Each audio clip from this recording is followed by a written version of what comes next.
This was a heavy video to figure out how to film. And initially, when I filmed this, I sat down and just spoke from my heart because I didn't exactly know which details I felt comfortable including versus not. So my solution to the problem was, let's just sit down and talk, and if it feels right to say, I'll say it, and if it doesn't, I won't, which I think is great, and that's what I did, and that's what you're about to watch. But I then shared that video with a couple loved ones that I very much trust their opinion of, and they thought that it was a stream of consciousness and honest and emotional, but that I didn't really give a very good summary of the concrete things that happened. So I just wanted to begin this video saying that is what you are about to watch, which was me a few days ago, sitting down with no plan and just trying my best to put the last year and a half, 2 years of my life into words, which was a big task to do. But I am going to then end the video with me now trying to more concretely state some solidified things that we now know, just for the sake of conclusion. So if you would like to watch my stream of consciousness, kind of more rambly, maybe confusing timeline, but very much from the heart video, feel free to watch that. That's the majority of this video, but otherwise I'm going to do my best to kind of reiterate and summarize some key points at the end. And it would mean very much to me if you would watch that as well, whether you watch that at the end or you just skip to it now. I'm going to put a little timestamp.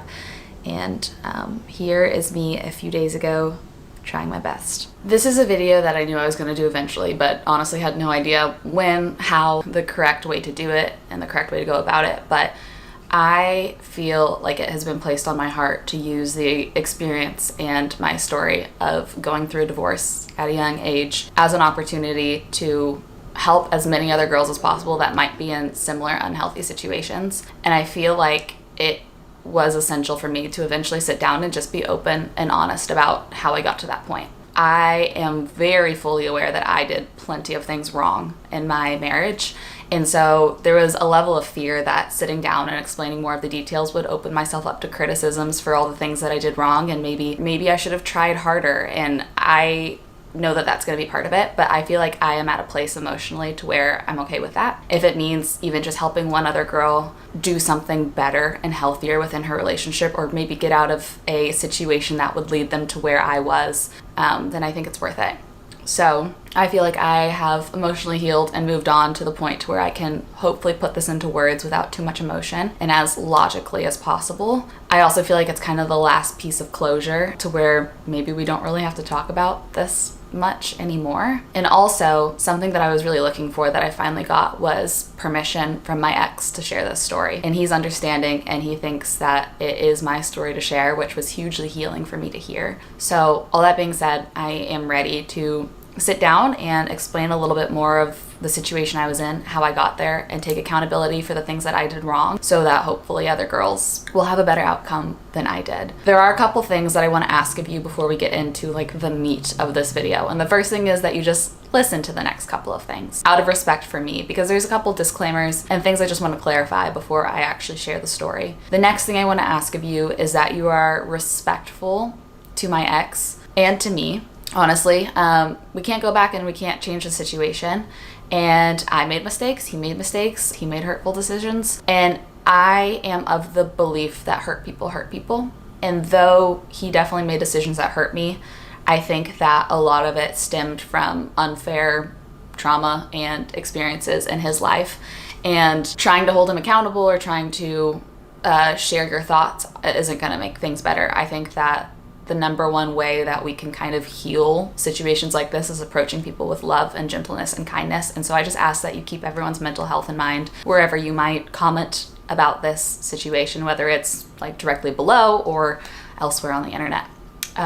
Lastly, I want you to keep in mind that this is my side of the story. I have always been hyper aware of trying to represent stories factually, which is another reason I didn't want to share yet. I was still learning facts about my own divorce for months after the divorce. So I try my best to remove myself from a situation and present facts. But fact of the matter is, as much as I can try, this is still how I've perceived my life. And it is my story, but you're not getting the other side. So I just want you to keep that in mind as well. But on the reverse of that is something that my friends have actually called out in me, is that is such a fear of mine that a lot of times I don't represent myself very well when I'm explaining my own experiences, because I will diminish my pain and I will make a lot of excuses for the other people around me. And so I'm going to try my best to not do that also. Just know I'm trying my best when I try to put this into words, but this is how I've perceived the last little bit of my life, and there's a whole nother story out there to be heard. I think those are the main things that I wanted to just get out at the beginning. Yeah, I think that's it. So thank you for allowing me to share. I will say one last thing. I was worried that me sharing this would seem like clickbait, or I was worried that me sharing this would seem like I'm just like harping on my divorce too much, but I brought those fears to the community within my Facebook group, and everyone said I think it would actually be healing and closure and help a lot of people. So like I said, even if this just helps one other girl, I am ready, and here we go. I don't have much to say about the start of our marriage, except for the fact that it was okay. You know, it wasn't a great relationship, but it wasn't a bad relationship. It was just kind of like a coexisting relationship. I did not know, maybe because I got married very young and didn't really date a lot, I did not know that it could be so much more fulfilling. But I think that we kind of just had like a friendship and we coexisted well. And honestly, for the first year of our marriage, we didn't see each other a lot. He had a day job, I had a night job working at restaurants, and then weekends we would serve probably like 20 hours a weekend at our church. And a lot of Saturdays he would play softball games. So we really did not get much quality time together, which isn't great, but I don't recommend doing that when you're newlywed. I recommend probably being intentional about spending time together. But it was right before COVID that we actually both decided to quit our jobs on the same day. And we are both self-employed still to this day. So it was a big change going from never seeing each other to living under the same roof and working under the same roof and just kind of being around each other all the time. And then COVID hit, which I think expedited a lot of relationship aspects for a lot of people, because you don't have those external distractions and also that community to like enhance and enrich your life. It simultaneously feels like the things that happened towards the end of my marriage were out of nowhere and were a long time coming, which is really weird. And I think it's because one thing that I did wrong, let's start with one of these, is being afraid of confrontational conversations, of like really asking the other person what's going on, you know, because I'm afraid of confrontation. And I've gotten a lot better about that. But I will say probably about a year and a half into our marriage, I did start noticing some things that would bother me, and I never said anything about them. And that is wrong. Part of his job was interacting with people online, as is mine. And it was just a whole different world. It was in the sports world, not a world I really know anything about or care anything about. So I just let him do his thing and wouldn't really keep tabs, but would notice reoccurring people kind of popping up online. And it made me a little bit uncomfortable, but I trusted my husband. I was like, this is part of his job. He's doing his job. I'm not going to say anything about it. So that went on for a while.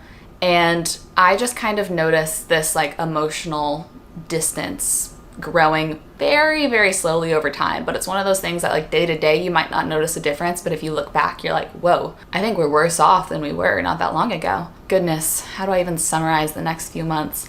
I had a lot going on in my personal life. I had a lot of health struggles. I had some stress within work. And I honestly just like on my own wasn't doing great, wasn't doing well, and didn't feel like I could go to my husband for like support in any way. And it was actually my husband that recommended to me, like, I think you should maybe go be near your family because like I can't help you. And I was like, okay. So started spending a little more time near my family in Texas. I think that there's probably 3 week-long trips where I was like, I just need to be around someone that can kind of take care of me because I'm really not doing well. Later found out that when I was gone, there was other things happening, but we'll get to that. When I came back from one of the trips, we had a dinner. Something that had been happening that was hurtful to me is church was back. You know, this was towards the end of COVID restrictions in Los Angeles, and it used to be like a really big part of our life and our relationship. And I remember asking like, hey, it would mean so much to me if we could just go to church together. We don't have to serve. Like, I would just love to go to the 10 a.m. on a Sunday. Could you block off 10 to 11 for me in your calendar? And the response was always, I'm too busy with work, I have too much going on. But I would notice there was time for other things like golf with friends and trips and games and all this sorts of things. So that was like the first thing that I was kind of hurt by, that I actually vocalized, is this is really important to me, and like I would just love if you could spare an hour to do this with me for like the sake of our relationship. I felt a weird amount of shame being the wife that was going to church alone after being known as like the couple that would serve together. So that was kind of happening for a couple months leading up to when my health and everything got really bad. And when I came back and we had that dinner, I was like, I'm gonna just kind of ease us into this conversation. And the first question I asked is like, how do you feel about God? And he told me, which I so respect, he's like, God and I don't talk anymore, which is absolutely a valid journey to take. And I was like, okay, let's dive into this. Like, I'm so glad we're finally talking about this. And I'm so sorry that we haven't talked about this for the last year, that I've noticed this like distance. And that was like the first thing that kind of opened up honest conversation, which was great for us. But the conversation never really talked about the things that I was most fearful of, because I didn't want to bring them up. So over the next couple months, we started talking about these core pillars that we built our marriage on, that just kind of out of the blue shifted for him, which, if these are true, I respect them completely. But for him, religion, church, God was no longer something he wanted to pursue, which is fine.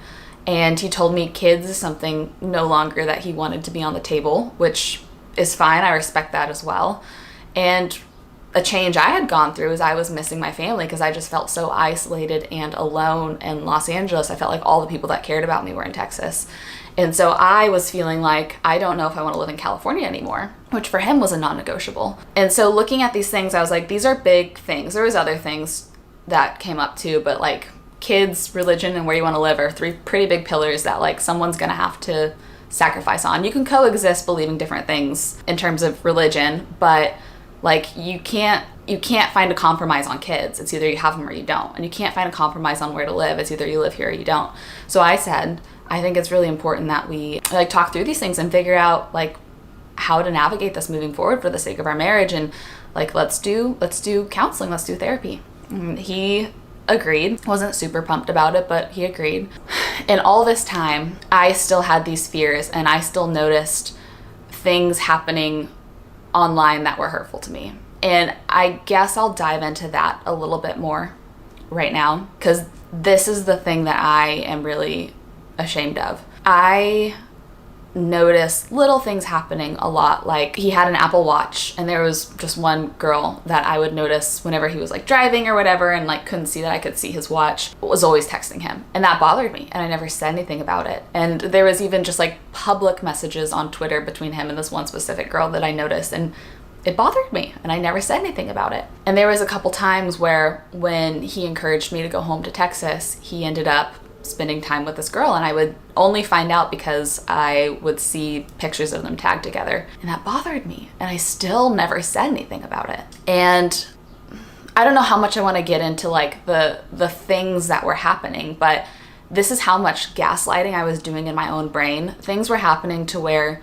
like he would turn his location services off on his phone, and he would deactivate the security cameras in my house, and I would still justify all those actions as just chance.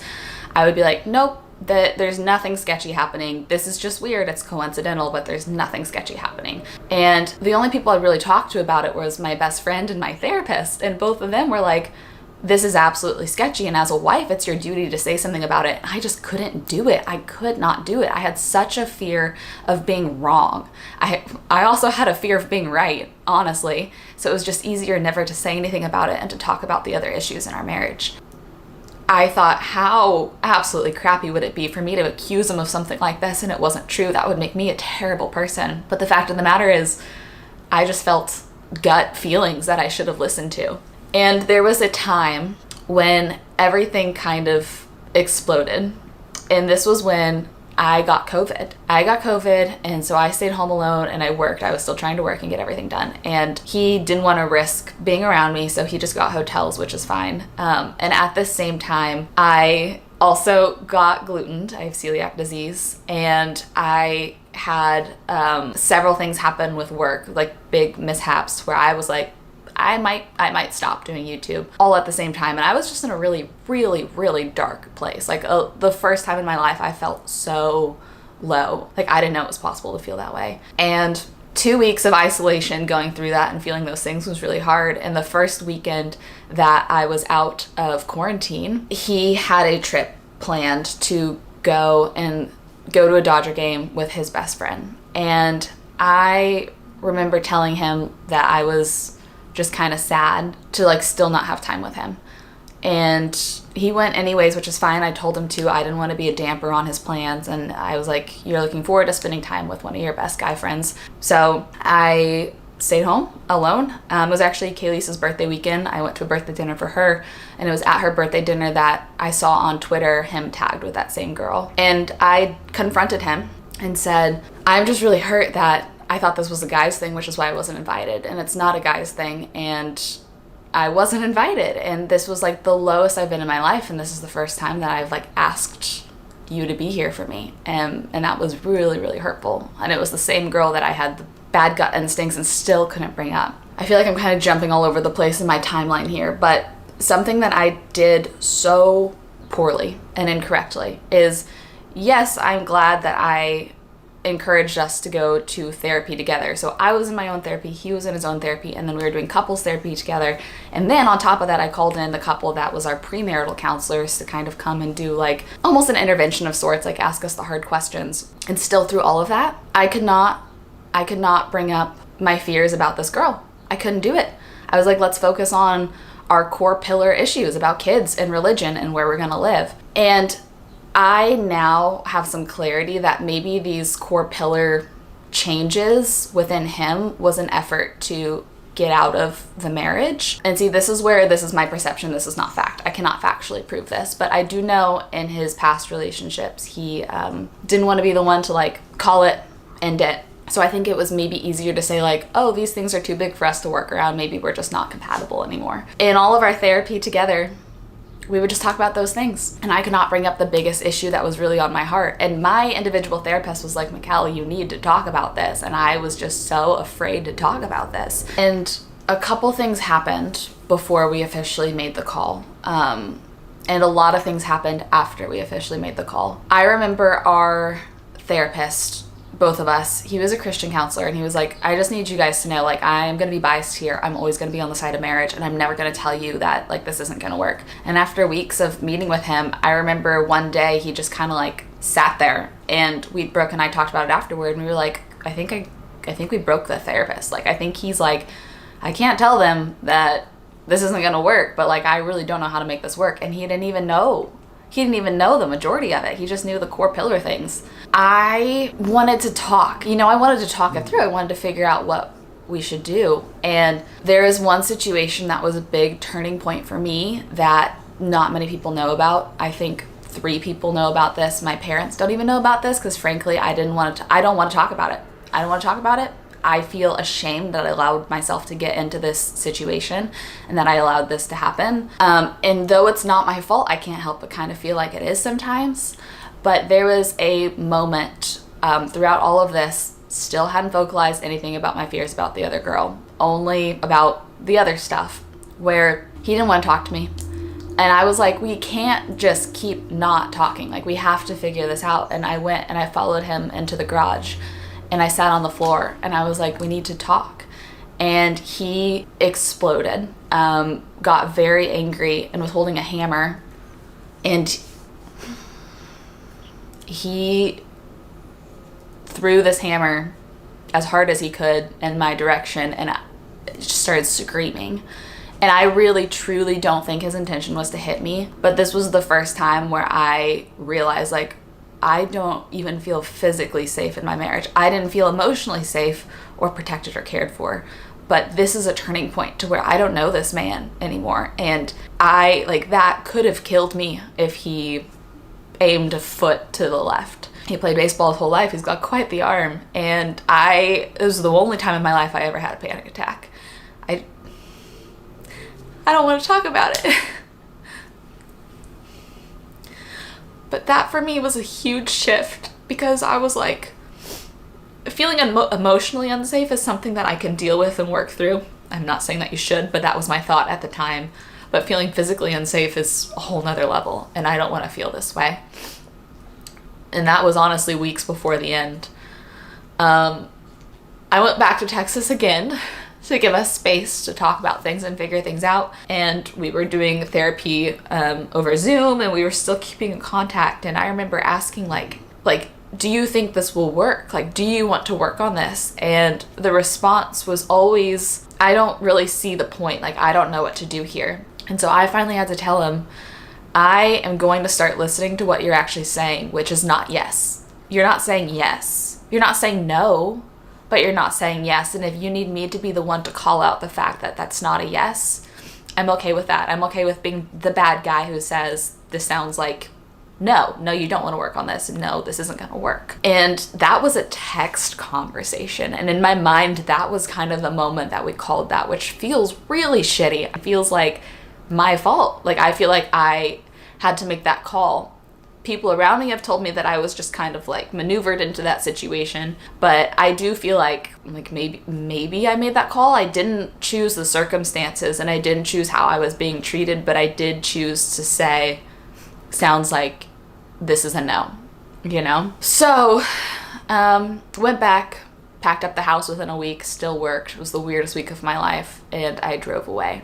And I will share some of the things that happened after driving away, because that's when I started to actually get clarity on the things that I never voiced. I'll share a little bit about the day I left, but otherwise, months after that was just me finding out small little pieces of information to confirm my fears that I was too afraid to voice in my marriage. But the day I left, obviously, was a really hard day. I mean, I was driving away from my whole life. And more than anything, I was worried about him and his mental health. So I would check in on him throughout the day.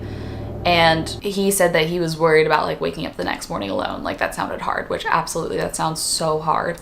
And so I asked him, I was like, could I maybe get you a hotel room or something so you don't have to at least wake up in our house? You could wake up somewhere new. Also, I got distracted because the video that I put out was at this point, announcing my divorce. Nothing was confirmed as to the things that I was truly fearful about. All I knew at that point was we had really core differences. I was afraid, honestly, for my safety a little bit, and therapy didn't seem to help, and he didn't seem to want to really work on it. And so that's where I was when I filmed my initial announcement, which is why things have changed so much since then. Because now, let's fast forward to the day I'm leaving, offered to get him a hotel, and he said, no, it's okay. And so I was genuinely worried about him, and was like pulling over at gas stations, checking in on him and asking him like, what are you gonna do tonight? And he was like, I think I'm gonna go to this brewery in Eagle Rock, which is like really close to us. And I was like, oh, that sounds great.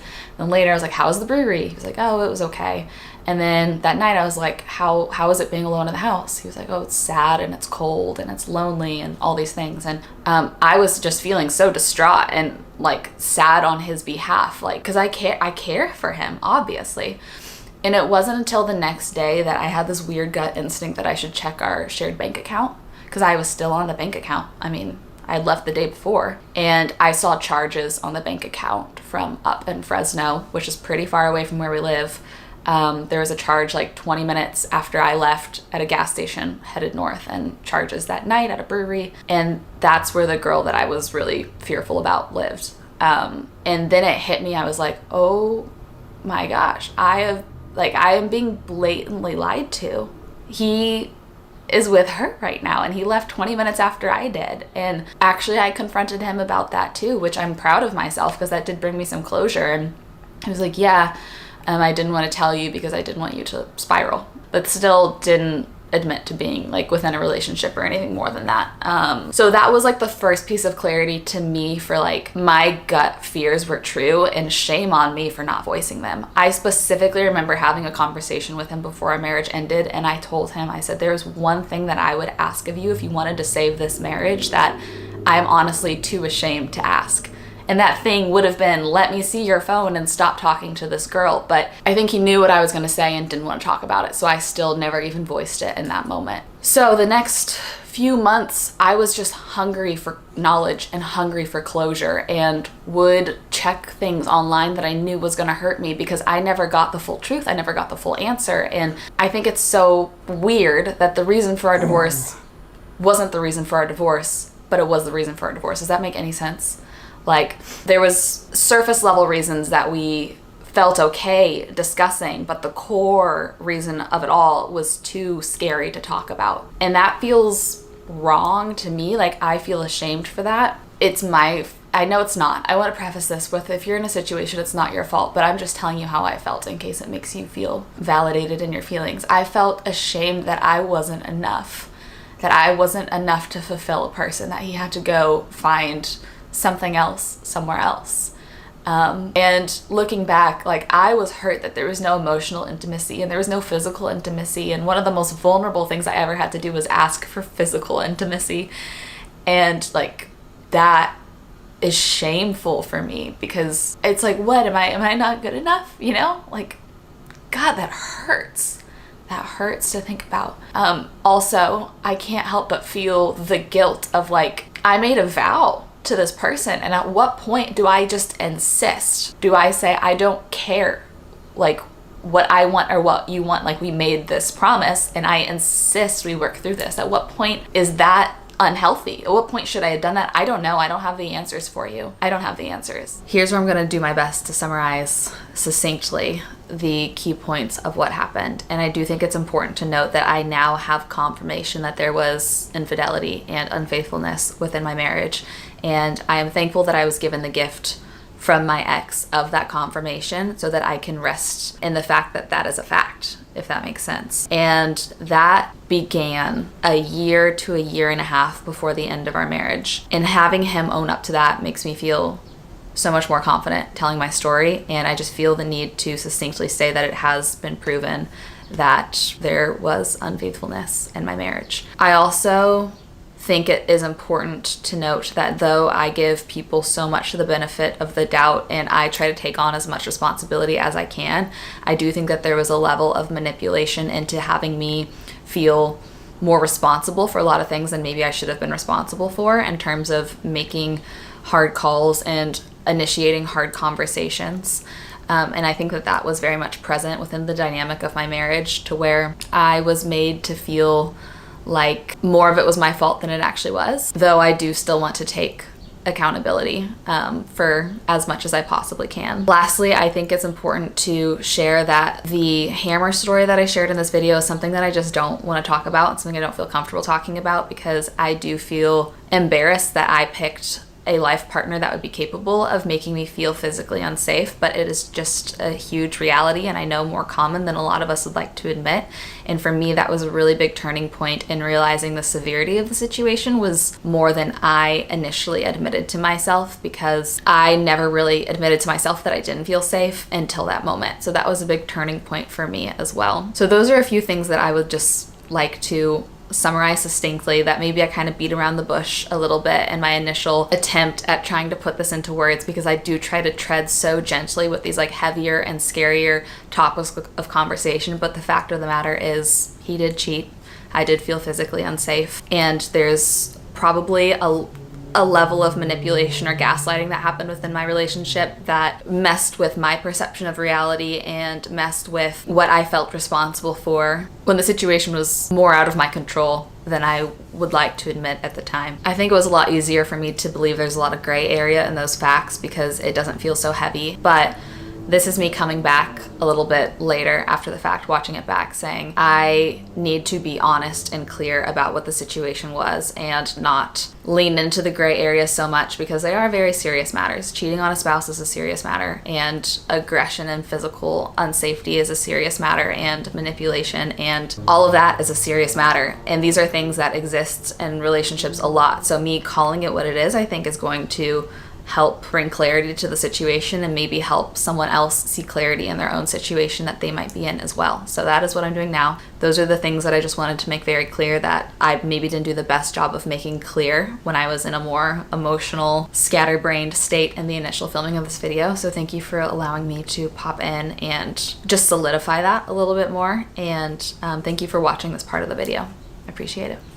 I guess I don't really have a ton of like heartfelt, redeeming things to tell you about the situation other that it was hard, but I also feel a lot of closure, and I am at a spot to where I'm so thankful it happened, and I'm not hurt by his relationship, and I'm not going to talk about him presently. I told him too, I was like, I promise that I will only talk about our marriage, and yes, the unfaithfulness in our marriage there, but after our marriage ended, like I won't go into detail about that, because at that point, that's your life. We had already made the call. But even so, those things hurt me, but now I do feel much less hurt. Like I don't feel the need and the desire to seek out additional information for clarity, because I feel like I've had the clarity. And I shared in a vlog that he had accountability in his actions, which was very healing for me, because I have that habit of just like gaslighting myself into believing things aren't true. So hearing from the person that they were true gave me a lot more confidence to listen to my gut moving forward. But the biggest lessons that I learned, though like I said, I don't have that many that I can like eloquently put into words here. I've done a lot of lesson learning in my vlogs, but is have the hard conversations, trust your gut. And if you feel like something sketchy is happening, like talk about it. You might be right, and it's your right to know. And I hope I'll have the courage to do that in my future relationships. And I feel very disappointed in myself that I didn't. Like I feel like a failure that I didn't. Honestly, and that's on me.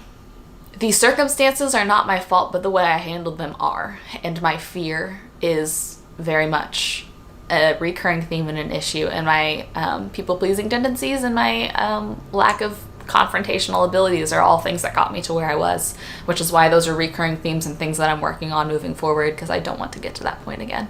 I feel like this was an absolute jumble mess of a video, because I didn't fully decide on the things I wanted to share or not. I just said I'm going to sit down and speak from my heart, and if something feels right to say, I'm going to say it, and if it doesn't, I'm not. So like I said, please continue to be mindful that that is the gist of it, but that's still a small fraction of a percentage of all the things that had happened and all the conversations and all the hurtful moments and all the things that I did wrong too. But it feels good to sit down and just like share a little bit more of the full picture. And I want to reiterate one last time that this is me sharing how I got to where I got, and maybe like the warning signs or the situation will resonate with someone and maybe hopefully save them some pain. But I don't want you to make the situation worse, because I feel like I have pretty much moved on. I'm like, talking about some things is still hard to talk about, but like emotionally I've healed and I feel removed from the situation, and we don't need to open healed wounds, you know what I mean? We can talk about them, we can say this is how I got the scar, but we don't have to cut it open. And so I ask for you to just be mindful of that for him and for me. And I hope that this will help someone out there. Thank you for listening. Thank you for being here and doing life with me. Truly, thank you for doing life with me. Life's a lot, but it feels a lot better to do it with people that I feel like are on my corner and welcome me with like non-judgmental open arms. So I love you. Thank you for being here. I'll see you guys in a video very soon.